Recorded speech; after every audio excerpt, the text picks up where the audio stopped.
At ito na nga guys, pupunta tayo sa Korean temple sa Silang Cavite. Sasakay muna tayo ng tricycle. Ang arkila dyan ay 150 kung solo mo lang. Pero kung ikaw mag-isa, tapos may mga kasabay ka, 30 pesos ang isa. Maraming tinda dyan guys, mga halaman. Yan. Maganda rin ang lugar dyan kasi malamig, hindi mainit. Kita nyo naman tamang-tama, piyesta pa ng Silang nung ako'y namasyal sa Korean temple. Yan, may mga banderitas. Traffic guys pagpunta ko dyan.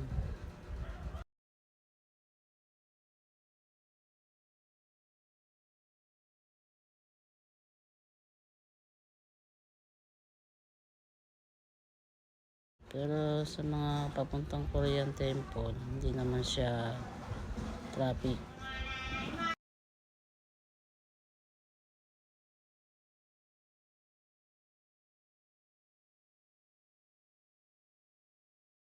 Yan guys, maraming mga halaman dyan na pwedeng mabili. Kita nyo naman, dikit-dikit dyan yung mga natitinda ng mga magagandang mga halaman. Kaya kung nais nyo pumunta dyan at pumili ng mga halaman, ito na guys, nakarating na ako. Yan na yung Korean temple.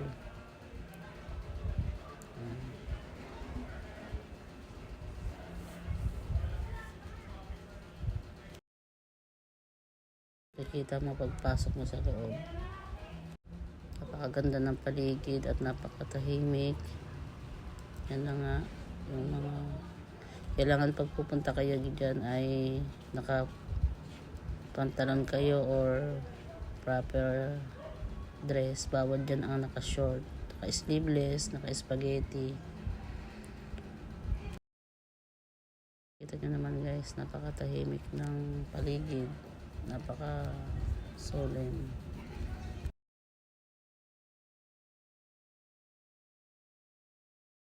Ayan dyan, naghanap ako ng mga arkilahan ng hanbok. Ito na nga, ayan na.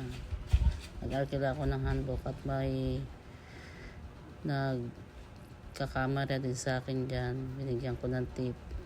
Saglit lang naman. Mga ilang minuto lang. Kasi wala naman tayong taga-camera. Sayang nga pagpunta ko dyan wala, sarado yung temple. Ay, nakasara. Nasa loob niyan yung mga Buddha.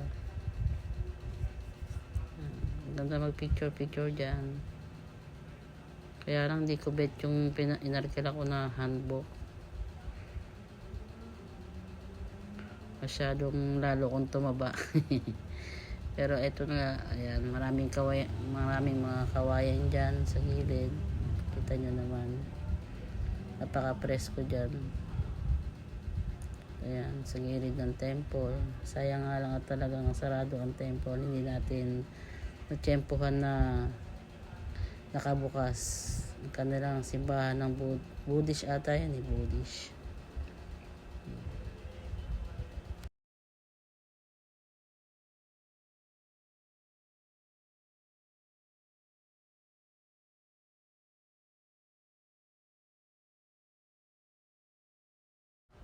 Pwede, kung wala kayong kasama, kung kayo lang mag-isa, pwede kayo makiusap dun sa may babae dun kahit bigyan nyo ng 100 o 50, pwede na. Konting video lang naman yan. Pwede kayong makiusap na videohan kayo, picturean. Okay naman silang mag-picture at mag-video dyan Ako lang kasi mag-isang pumunta dyan.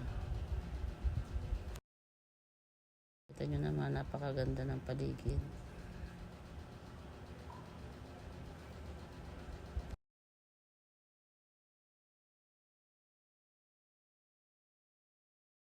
May mga ilan din naman na pumunta. Mga kasabay ko, may pet friendly din pala tong Korean temple. Pwede yung mga aso dyan. Ayan, nakita nyo naman. Pwede kayo maglibot-libot dyan.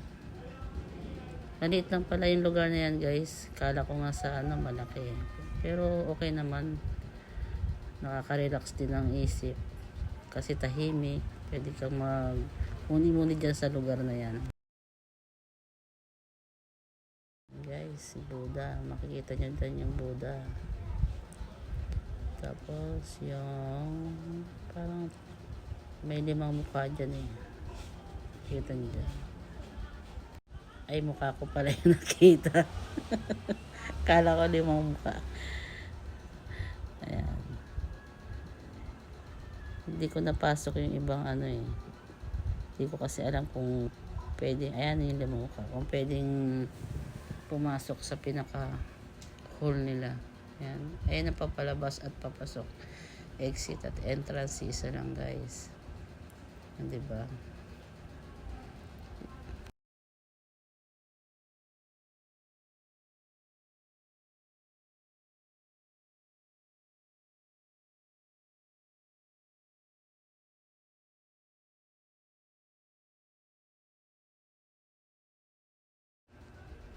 Maganda mag video dyan. Take ng pictures.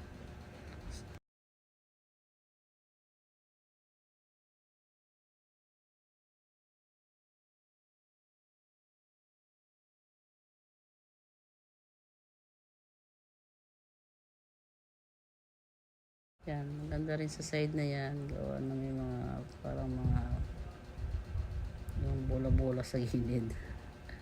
Ayan, umaarkila sila ng costume nila.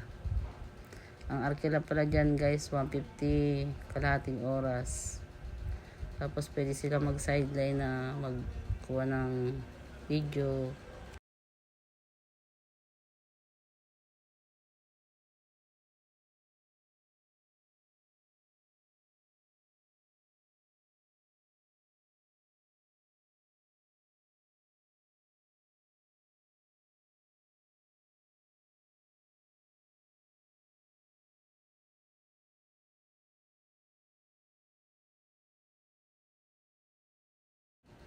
Ganda nilang panoorin guys. Kala mo mga Koreans talaga eh. Ayan, si Tatang ano pa yan.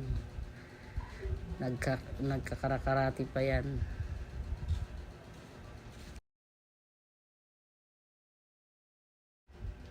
Ganda niya panoorin. Siguro marunong siyang mag kung fu talaga.